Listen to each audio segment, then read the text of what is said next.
Hello guys, इस video में हम डिस्कस करेंगे अ दलित फेमिनिस्ट स्टैंड पॉइंट जो लिखा है शर्मिला रेग ने। तो स्टार्ट करते हैं without any delay. Do not forget to subscribe before watching the video guys. Let us begin. हम स्टार्ट करते हैं हमारे शर्मिला रेग के बारे में जानने से। तो शर्मिला रेग का जन्म हुआ 1964 में। ये एक मानी हुई इंडियन फेमिनिस्ट स्कॉलर और सोशियोलॉजिस्ट थी, जो फेमिनिज्म के बारे में तो लिखती और पढ़ती ही थी और साथ ही साथ सोशल कॉन्सेप्ट्स को भी स्टडी करती थी। इनको इतना अलग दर्जा क्यों दिया गया है, इतना ऊपर का दर्जा क्यों है इनका फेमिनिज्म में? क्योंकि ये सिर्फ और सिर्फ जेंडर की इनइक्वालिटी के बारे में नहीं, बल्कि जेंडर को कनेक्ट करके लिखती हैं कास्ट के साथ, कि कैसे दलित विमेन को इतना ऑप्रेस किया जाता है।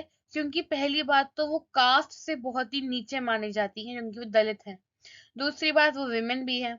अब कास्ट भी कम होनी है उनकी और वो विमेन भी है, तो उनका जेंडर भी डिस्क्रिमिनेशन वाला है कि उनके साथ तो ऑपरेशन होता ही होता है। तो उन्होंने इनको कनेक्ट करके उनके बारे में लिखना चुना, इसीलिए ये मानी जाती हैं as a great and distinguished Indian feminist scholar. बढ़ते हैं हमारे इस लिटरेरी वर्क की तरफ। तो बेसिकली जो काम है इनका, अ दलित विमेन स्टैंड पॉइंट, इसको हम कवर करेंगे कुछ पॉइंट्स में और कवर करने का ट्राई करेंगे इसमें जितने भी इम्पोर्टेंट पॉइंट्स हैं। तो स्टार्ट करते हैं। Critic of 1970s feminism. ये 1970s के फेमिनिज्म को पे अपना क्रिटिकल एनालिसिस देती हैं कि कैसे उस टाइम के फेमिनिज्म में कुछ गलतियां थी। वो सिर्फ विमेन की एक्सपीरियंसेस को नोट करते थे, पर विमेन के एक्सपीरियंसेस को उनके बैकग्राउंड से नहीं जोड़ते थे कि वो किस कास्ट से बिलोंग करती हैं, किस तरह की फैमिली बैकग्राउंड से आती हैं, किस तरह की सोसाइटी में रहती हैं, उनकी एथनिसिटी क्या है, उनकी रेस क्या है। इन सब बातों को कनेक्ट नहीं किया जाता था और इसीलिए एक ट्रू व्यू पॉइंट, एक ट्रू हमें क्या बोलते हैं, पिक्चर नहीं मिलती थी कि उनके साथ क्या हो रहा है in reality. So I hope you are getting my point कि जो वुमेन है उनको सिर्फ और सिर्फ माना जाता था कि वो जेंडर इनइक्वालिटी हो रही है उनके साथ, पर जो और भी इम्पोर्टेंट फैक्टर्स हैं जैसे रेस, क्लास, कास्ट, एथनिसिटी, इन सब को बिल्कुल ही इग्नोर कर दिया जाता था 1970s के फेमिनिज्म में। तो this was the first point she tackles in her literary work. Next is exclusivity in women's experience. ये कहती हैं कि जो विमेन के एक्सपीरियंस है ना, ये हर क्लास और हर कास्ट से नहीं लिए गए हैं। सिर्फ और सिर्फ white women, middle class women और यूनिवर्सिटी एजुकेटेड जो विमेन थी, जो पढ़ी लिखी मिडिल क्लास विमेन थी और जो वाइट थी, सिर्फ उन्हीं के एक्सपीरियंसेस को मान्यता दी गई कि हाँ, इनके साथ डिस्क्रिमिनेशन हो रहा है। पर जो वॉइसेस थी, जो ऐसी आवाजें, ऐसी जो एक्सपीरियंसेस थे, जो ब्लैक विमेन के थे, जो पुअर विमेन के थे, जो नॉन एजुकेटेड विमेन के थे, उन सबको एकदम इग्नोर कर दिया गया। तो जो विमेन्स के एक्सपीरियंस है ना, इनको कंप्लीटली उस टाइम पे कंप्लीटली इंडल्ज नहीं किया गया, कंप्लीटली यूटिलाइज नहीं किया गया, क्योंकि हर चीज कवर ही नहीं हो पाई, कवर होने का उन्होंने मौका ही नहीं दिया। जो लो कास्ट विमेन थी उनको उभर के आने का मौका ही नहीं मिला। आगे बढ़ते हैं। Intersectionality challenges.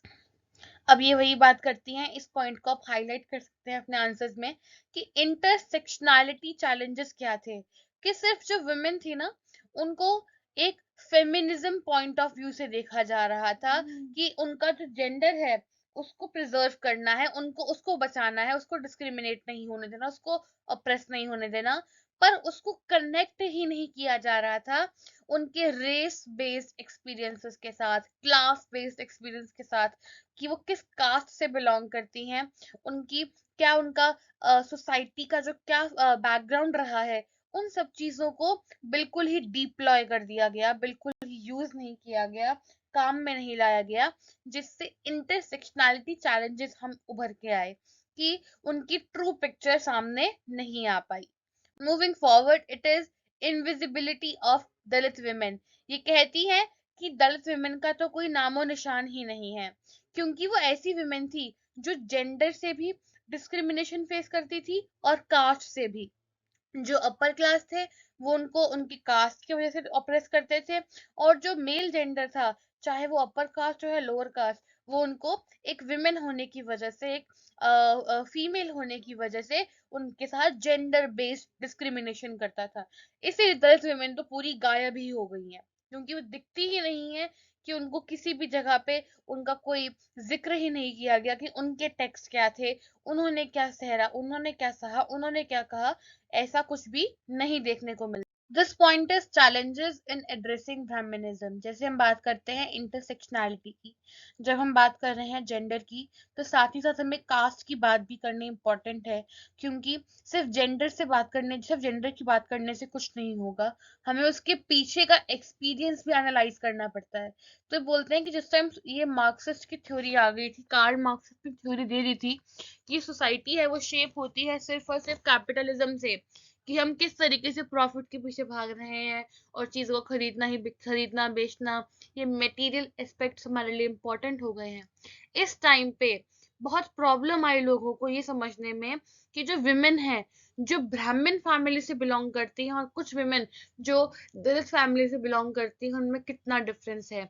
जो ब्राह्मण विमेन है वो किस तरीके का ऑपरेशन फेस करती हैं, ऑन द अदर हैंड जो हमारी दलित वुमेन है वो किस तरह का ऑपरेशन फेस करती हैं।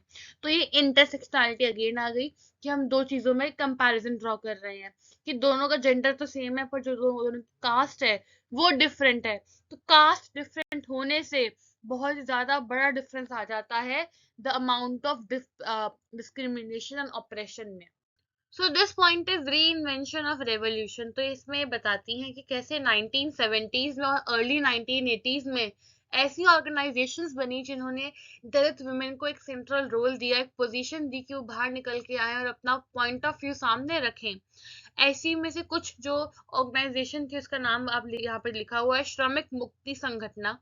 अब ऐसी जो ऑर्गेनाइजेशन थी वो एक प्लेटफॉर्म थी ऐसी विमेन के लिए, कि वो अपने पॉइंट ऑफ व्यूज खुल के सामने रख सकें। जबकि जो वो लोग, ऐसे लोग जो थे जो दलित को ऑप्रेस करते थे, उन्होंने उनको, दलित विमेन को उसी रोल में रहने दिया जो उनकी पोजीशन थी सोसाइटी में पहले, उसी में उनको रोक के रखना चाहते थे। तो अगेन एक तरह की इंटरसेक्शनैलिटी आ गई, कि जो दलित पैंथर्स थे वो उनको, दलित विमेन को बंद रखना चाहते थे, और ऑन द अदर हैंड जो ऐसी ऑर्गेनाइजेशन थी जो उनको फ्रीडम देना चाहती थी, वो चाहती थी कि ये बाहर निकल के आए और इनका रोल भी इम्पोर्टेंट हो जाए, इनका रोल भी सिग्निफिकेंट हो जाए, ये अपना पॉइंट ऑफ व्यू रख सके आगे। और ये एक तरीके का कॉन्ट्राडिक्टरी स्टेटमेंट हो जाता है। This point is dowry and caste basis of violence. तो इस पॉइंट में हम बात क्या करते हैं, अभी ऐसे पॉइंट की बात कर रहे हैं जो कास्ट से रिलेटेड नहीं है, जो सिर्फ विमेन से रिलेटेड है, कि अगर वो विमेन ब्राह्मण भी है तो भी वो फेस करती है डाउरी एंड वायलेंस, कि उनसे भी दहेज मांगा जाता है, उनसे उनके ऊपर भी डोमेस्टिक वायलेंस होता है। ऐसी विमेन जो है वो जेंडर बेस्ड डिस्क्रिमिनेशन फेस कर रही होती हैं, और ये बिल्कुल भी मैटर नहीं करता कि उनकी कास्ट क्या है, क्योंकि वो तो अपर कास्ट से बिलोंग करती हैं, तो उनके साथ नहीं होना चाहिए था, पर ऐसा होता है, क्योंकि उनकी जो कास्ट है वो ऊंची होने के बावजूद भी उनके साथ ऑपरेशन होता है, उनके साथ वायलेंस होता है। तो यहाँ पे बता रही है कि फेमिनिस्ट डिस्कोर्स जो है, ये जो बात हम कर रहे हैं, जो हमारी एक तरह की लड़ाई है, एक तरह का जो लिटरेरी हम डिस्कोर्स कर रहे हैं, ये विमेन के लिए है, women belonging from every caste. कोई भी विमेन जो किसी भी कास्ट से बिलोंग करती है वो ये वायलेंस फेस करती है। हमारा लास्ट पॉइंट है, हमारा इसका conclusion, call for a Dalit feminist stand point. इसमें बात की जाती है, तो बेसिकली यहाँ बात होती है कि कैसे जो फेमिनिस्ट एजेंडाज है वो क्या डिमांड कर रही हैं।